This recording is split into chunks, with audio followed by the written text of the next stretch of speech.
Shalom, shalom na gloriosa graça e paz do nosso Senhor e Salvador Jesus Cristo.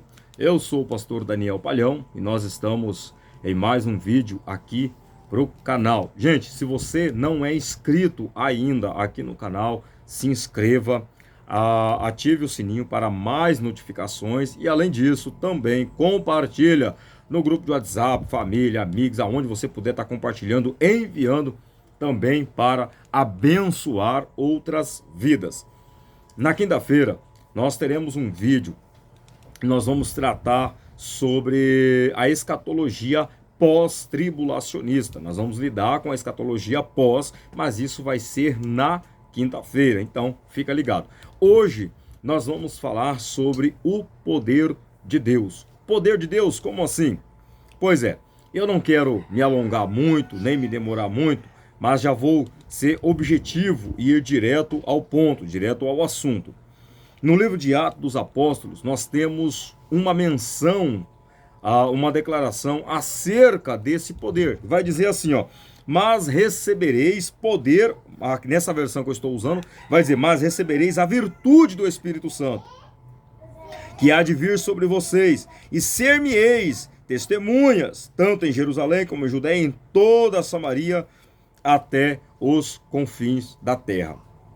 Nós olhamos essa palavra poder, esse poder que vem para capacitar, poder que vem para dar ousadia, determinação, coragem. Quem era tímido já não vai ser mais tímido, quem estava com medo já não vai ter mais medo. A Bíblia diz que o amor lança o medo fora. Que amor é esse? É o amor de Cristo. Nós estamos em Cristo.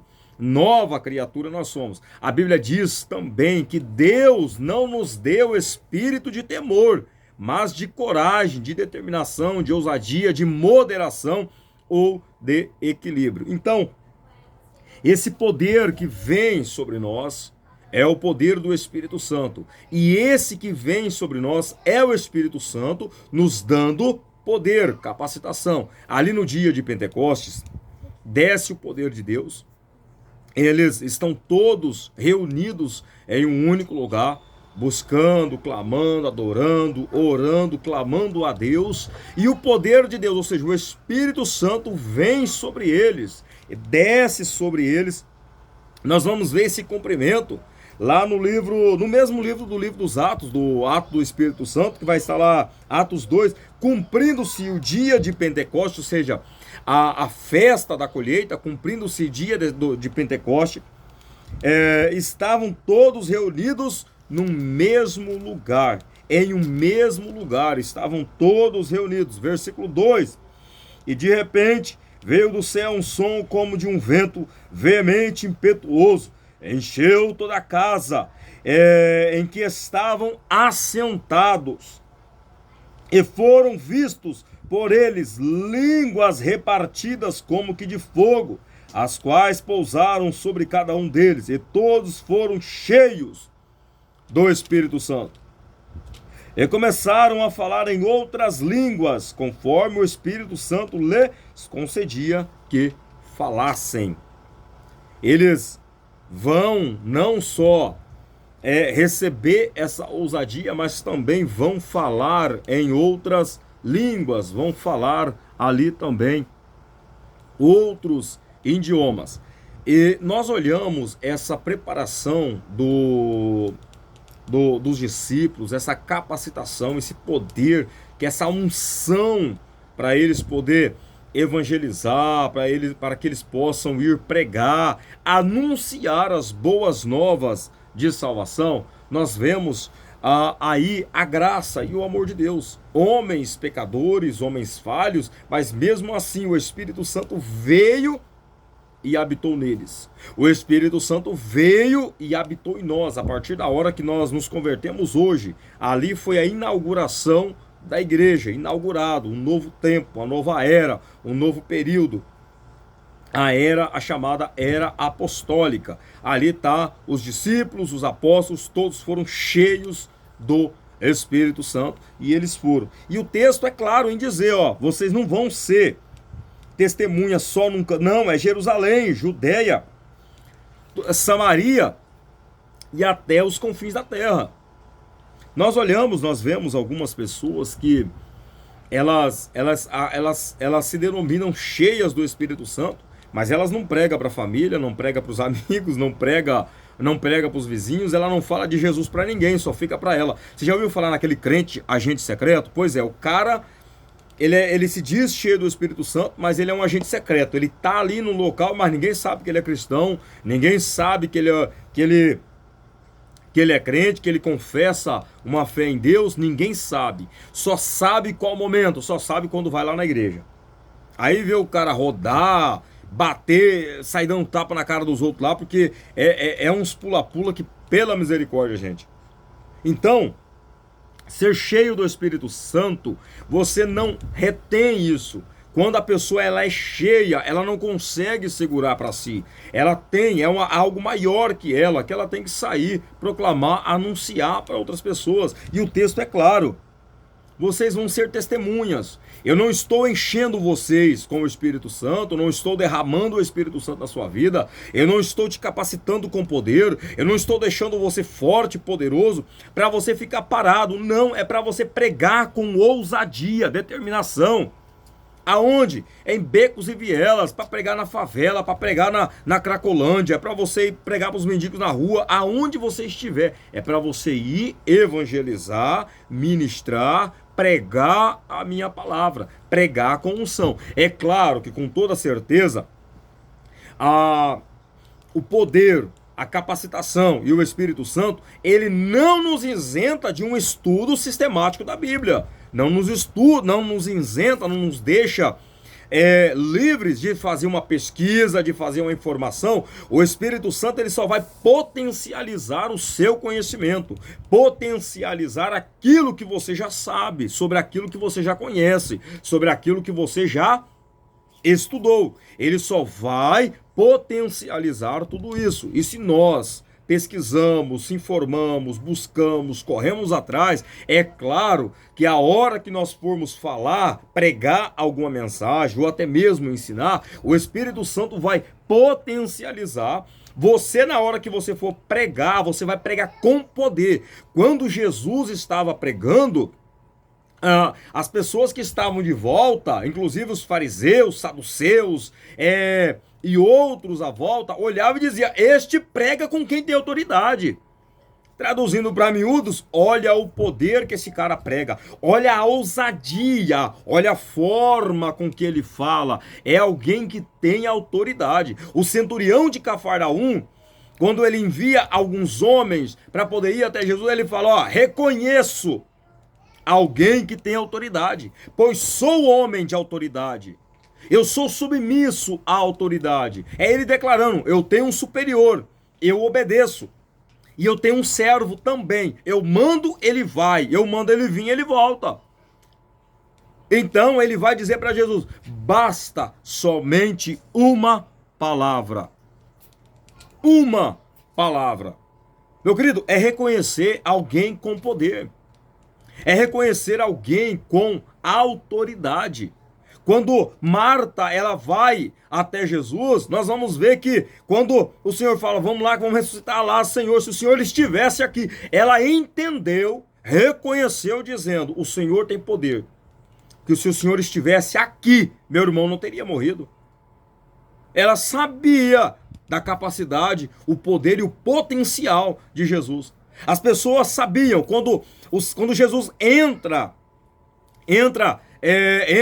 numa determinada cidade e tá ali o cego, começa a gritar: Jesus, filho de Davi, tem misericórdia de mim. Jesus, filho de Davi, tem misericórdia de mim. Quando Jesus para, volta para ele e pergunta: o que você quer que eu faça? Ele vai e diz: que eu veja. É ele reconhecendo que somente Jesus podia curá-lo. É alguém com poder e autoridade. Mas isso ficou retido ali? Não. Quando nós vamos para o finalzinho de Marcos, olha só que interessante o que Jesus vai dizer para os seus discípulos acerca da autoridade, acerca do poder, que não ficou isso retido. E Jesus ainda, em outras declarações, ele fala bem assim, vocês farão obras maiores do que aquelas que eu fiz. É como se Jesus estivesse dizendo, vocês exercerão maior autoridade, com mais poder, com mais ousadia do que aquelas que eu executei. Aquelas que eu fiz, vocês farão obras maiores. No livro de Marcos, capítulo de número 16, e o versículo de número 17 e 18, diz assim, gente, isso é poderoso. Pega pra sua vida, meu querido, já compartilha aí, ó, já ativa o sininho, deixa o like aí, ó. Versículo 17, estes sinais seguirão aos que creem. Em meu nome, em nome de quem? Em nome de Jesus. Em meu nome expulsarão demônios, falarão novas línguas.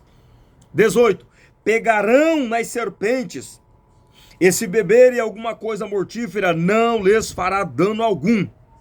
E imporão, ou vocês colocarão as mãos sobre os enfermos e os curarão. Olha só, isso é poder. Lembrando, entendendo que esse poder, nós não adquirimos ele com conhecimento humano. Esse não é um poder que vem do homem, esse é um poder que vem do alto. Sabedoria vem do alto. Você pode, esses dias, do Tiago, o pastor Tiago Brunet, ele, em uma entrevista, ele trouxe uma fala interessante.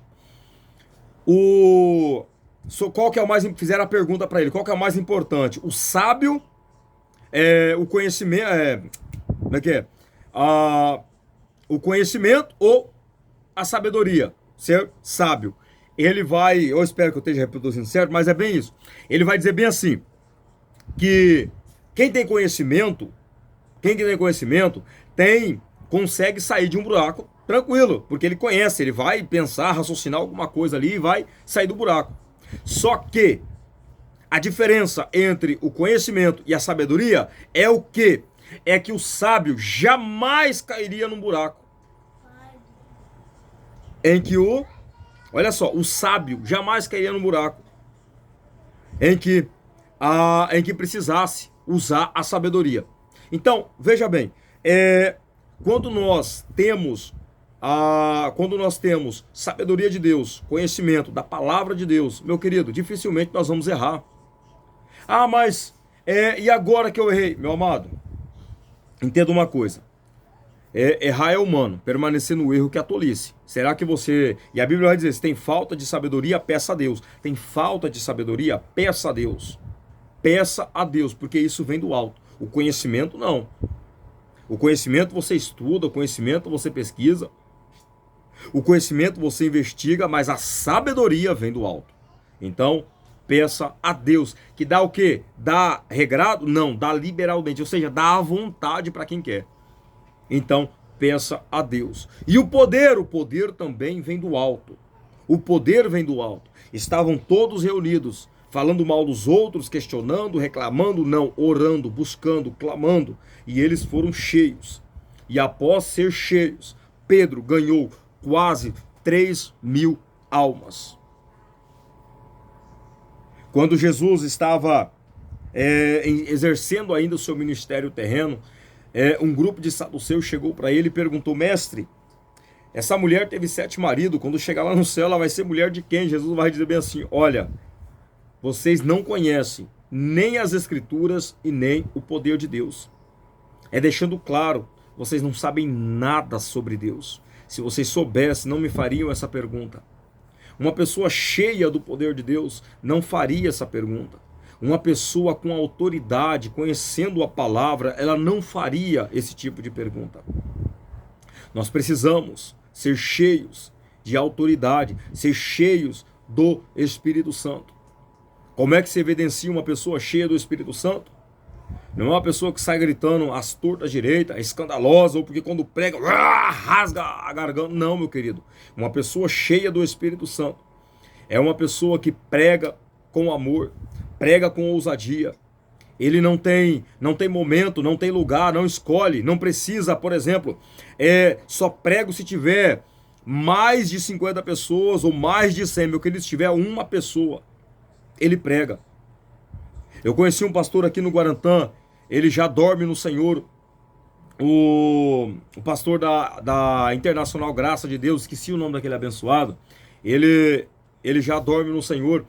Uma certa feita, nós chegamos lá na igreja, fomos fazer uma visita juntamente com meu sogro. Nessa época, meu sogro era de lá, e só tinha um grupinho, só tinha nós estávamos acho que uns 6 pessoas, 6, 7. Pensa, o cara pregou como se estivesse pregando para uma multidão, e ele ainda falou para nós, falou, olha, independente de quantos tiver, se chegar um aqui, não tiver ninguém pro culto, só tiver um, eu vou pregar como se estivesse pregando para 1000. E eu adotei aquilo para mim.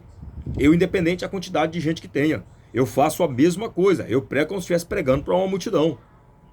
Então, observa, nem sempre uma pessoa cheia do Espírito Santo, a evidência dela, alguns vai evidenciar de forma mais explosiva, de forma mais efusiva, né? Vai ser mais agitado. Tem uns que é mais agitado, mas você percebe que é um homem de Deus, percebe que é uma mulher de Deus, mas tem outros não. Tem outros que é só... Já ouviu falar em falácia? Já ouviu falar em engano? Em máscara? É só máscara, meu querido. De verdade não tem nada, só tem engano. Toma cuidado com isso. Nós precisamos buscar conhecimento do alto, precisamos buscar poder de Deus. A Mara Lima tem um hino que canta bem assim: a unção de Deus é algo que vem para capacitar. Faz uma queixada mata 1000, uma capa abre o rio. Olha só, e uma pedra derruba um gigante. Isso é poder do alto. Davi jamais conseguiria fazer aquilo se não fosse a unção de Deus, se não fosse o poder de Deus. Sansão jamais poderia fazer aquilo, com uma queixada matar 1000 soldados, se não fosse poder do alto. Jamais. Elias jamais poderia ter aberto o Jordão. Eliseu jamais poderia ter aberto o Jordão, se também não fosse poder do alto. Então, busque poder de Deus, busque conhecimento da palavra, pesquise, investigue, vá atrás, se esforça, que quando você for falar, o Espírito Santo de Deus, ele vai potencializar aquilo que você já sabe e aquilo que você já conhece. Amém? Eita glória! Vem comigo no glória e vamos crescer em graça e conhecimento da palavra de Deus. Meus queridos, se você ainda não é inscrito aqui, se inscreva para mais vídeos. Toda terça e toda quinta tem vídeo. Quinta-feira nós vamos tratar sobre a visão pós-tribulacionista. Qualquer dúvida, nos manda uma mensagenzinha aí e nós estaremos, sugestão de vídeo também, estaremos comentando, trazendo um vídeo aqui de acordo com aquilo que você tem dúvidas. Bom, então se inscreva, deixa a sua inscrição aí, ative o sininho, compartilha para mais pessoas, em nome de Jesus. Deus te abençoe, shalom, até qualquer hora, em nome de Jesus.